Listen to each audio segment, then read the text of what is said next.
napakagandang bulaklak. Yan yung tinatawag natin na million flower. Yan, million flowers po yan. Million flower. Yan po yun. Ito po yung million flower. Ayan, pagka bata pa, oh. Pakaganda niya. Million nga yung flowers niya. Dahil marami, ano? Grabe. Ang ganda. Ayan, oh. Million flower.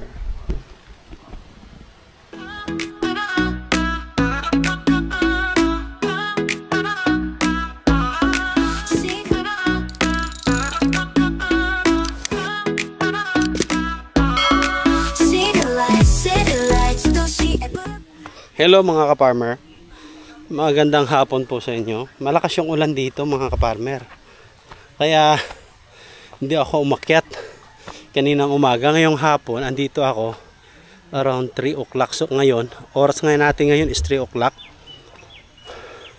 Ako na umakyat talaga. Dahil kahapon hindi rin ako pumunta rito kahapon. Dahil may mga importante na ginagawa si Papa Joms, kaya hindi ako nakapag-update sa inyo kahapon.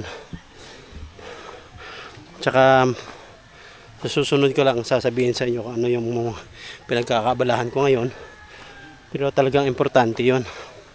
Kaya kahapon wala ako rito, kanina wala ako rito, pero umakyat talaga ako ngayon dahil gusto ko ring matingnan yung ginawa. Dahil ito yung nung nakarang araw nandito ako, yung in-upload ko na video, ito yung mga tinanim namin, itong area na to. Pero ngayon kung makikita nyo, may dinagdag tayo ngayon dito. Mayroon tayo dito ngayon, ayan, sibuyas. Sibuyas dahon kung tawagin dito. Sibuyas na dahon. Nagtanim tayo sa gilid. Ayan, oh. Yan. Bawat plat kasi gusto natin lagyan ng sibuyas para syempre sayang din naman kasi yung lupa sa gilid, kaya nilagyan natin. Tsaka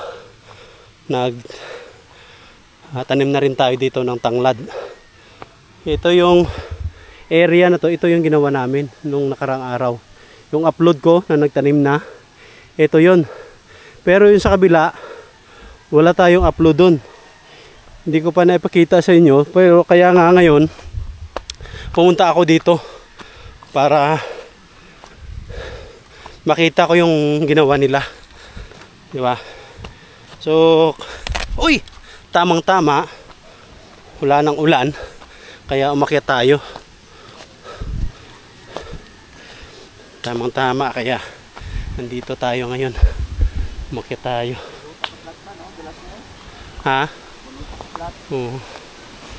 So, ayan, oh. Yan yung tinamnan natin nung nakaraang araw, yan. So, yun sa kabila, hindi ko pa napakita sa inyo yun, pero titignan natin ngayon. Dahil ako, gusto ko rin makita. Kaya pupuntahan natin ngayon. Bali kinulang tayo sa punla. Ano yun? Sa sitaw. Ayan, oh, ito yung tinanim nila.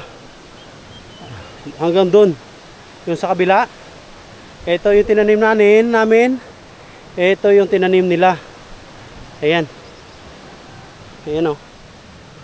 Tapos yung sabi ko na kinulang tayo sa sa punla. Dahil mayroong mga plat dito na hindi natin nataniman. Dahil nga kinulang tayo sa punla. So bali mayroon pa tayo dapat tataniman na ilang plots pa, oh. Ayun, oh. Bali 1, 2, 3, 4, 5, 6, 7 plots pa. Ayan, pero yung doon sa dulo mayroon na, may naitanam na. Pero ihahabol na lang natin to doon sa bakanting lote na andun sa baba. Kasi magtatalong din tayo doon. Talong din ilalagay natin doon. Kaya, pagtanim natin doon, tataniman na rin natin dito. Para maihabol din. Sayang din kasi yung lugar. Akala ko nga, hindi aabot ng 1,000 yung itong area na to. Ayan, oh. Noon pala, nung nagtanim na kami, kinulang kami sa punla. So siguro nasa ano pa to, 200 pa siguro to, o 300 yung pwede dito sa mga wala nating sa hindi natin nataniman. Siguro may 300 pa to. Kaya medyo yung susunod natin na order talagang medyo marami-rami. Ha?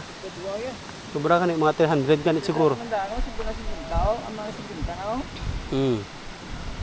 Isang plots da ano? 2, 4, 6, 8, 10. 2, 4, 6, 8, 10, 20. Putang tabi 30.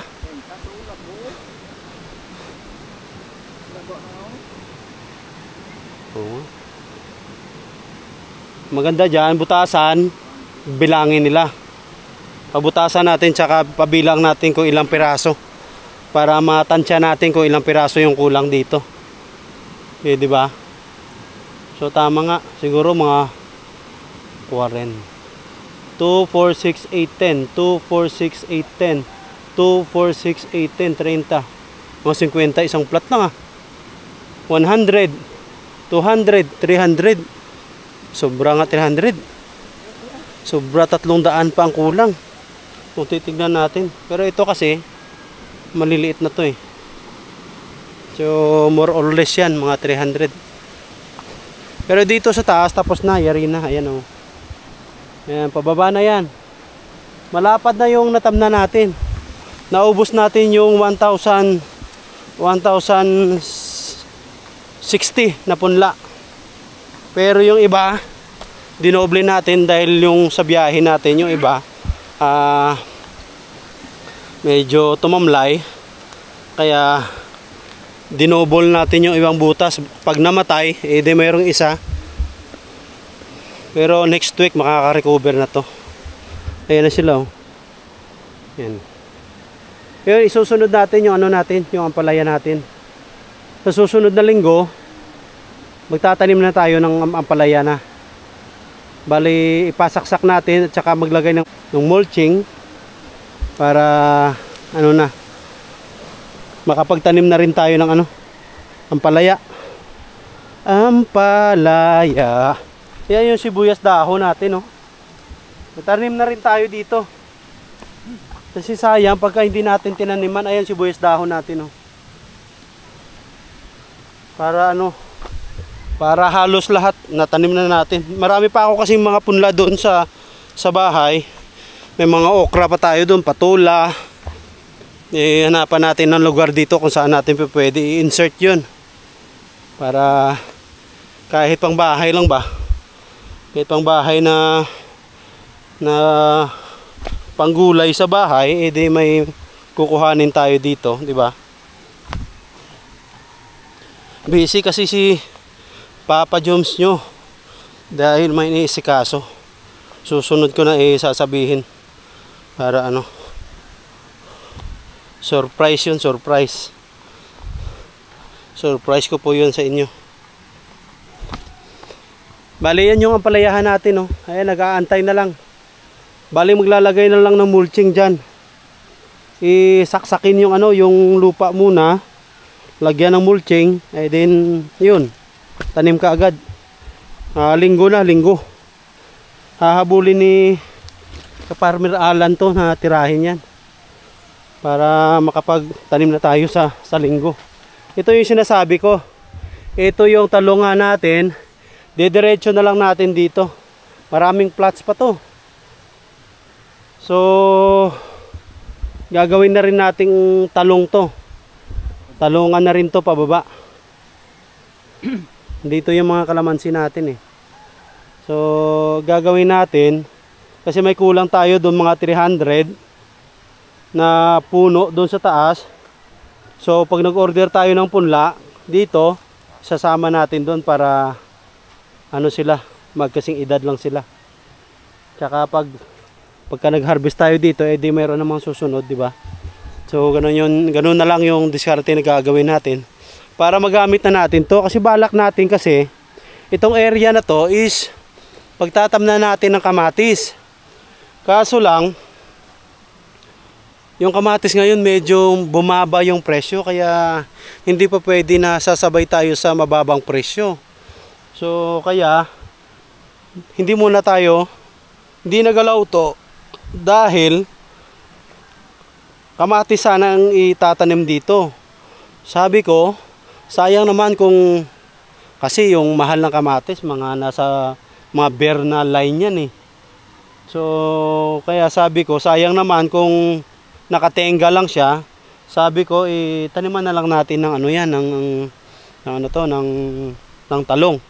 Kasi mayroon pa naman tayo isang lugar doon sa kabila na kukuhanin natin. Nakausap ko na yon, okay na yon. Ako na rin yung inaantay. Bali, kung kailan ko na, uumpisan doon. So, pero ang plano is tatapusin muna dito bago pupunta tayo doon sa kabila. Para hindi tayo mukhang tipaklong na pa lokso-lokso, di ba? Kasi itong area na to nalinisan na to. Dahil sa ulan ngayon, ayan na oh, nagberde na. So kailangan na natin paggawa to. Nagberde na kasi yung ano dito, yung plat dito. Berde na ang kulay, sayang naman. Kaya paggagawa na natin to. Pagkatapos nito, ito na yung susunod. Kasi magtatanim na tayo eh. Magtatanim na tayo dito ng ampalaya natin dahil yari na to eh. So yung kulang na lang dito is yung i-cultivate yung lupa natin dito. Lagyan ng compost. Then magmumulching tayo dito. Yun na lang. So yung trellis natin okay na, yari na, nandyan na lahat eh. So nag-aantay na lang talaga to. Nag-aantay siya dahil yung punla natin naantay din natin, pero ngayon yung punla natin baka sa susunod na linggo pa pwede na siya itanim. So kaya itong linggo na to, yung priority naman natin, ito yung pagtatamnan natin ng ampalaya natin. Kasi andyan na yung mga damo, andyan na, lumalabas na, kaya paayos na natin yan para maitanim na natin yung ampalaya, yung punla ng ampalaya natin, di ba? So ganun, hapon na ngayon pero umakyat ako dahil gusto ko makita din yung trabaho dito, kaya umakyat tayo kahit hapon ha. Kasi tama-tama tumila yung ulan. Gusto ko rin sana umakyat dito no umuulan. Gusto ko pakita sa inyo na nagpa-fog dito. Kanina grabe daw yung fog dito. Kaya yun.